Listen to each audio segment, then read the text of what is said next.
Magandang araw po sa ating lahat. Sana okay lang tayo. Magluto tayo ngayon ng chicken wings with chestnut. Ayan.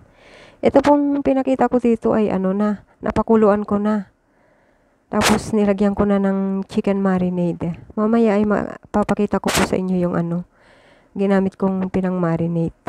Yan. Halo-halo para mag-combine yung lasa.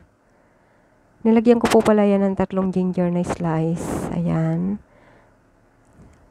3 ginger na slice. Ayan, 3 po yan.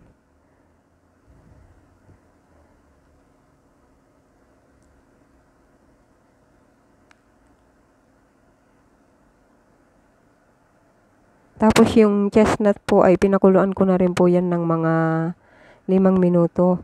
Ito namang aking spring onion yan. Hiniwalay ko na po kasi hindi ko siya isasama sa pagluto, yung ginger lang. Sa pagluluto po niyan, yung buong marinate, ito po yung chicken. Yan po ay aking isasalang lahat at dadagdagan lang ng tubig para sa eksaktong pagluluto. Ayan, hindi ko na po naipakita pero ayan po yung pagdadagdag ko ng tubig at ayan po yung ginamit kong pang marinate. Yang nasa bote na yan. Lulutuin po natin yan ng mga 20 minuto hanggang sa lumambot yung chestnut.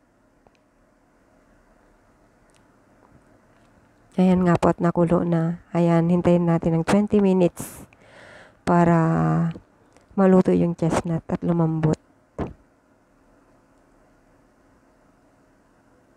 Balik po tayo mamaya. At ayan na nga po, okay na siya. Paluto na po yan. Pag ganyan na ang itsura. Ayan.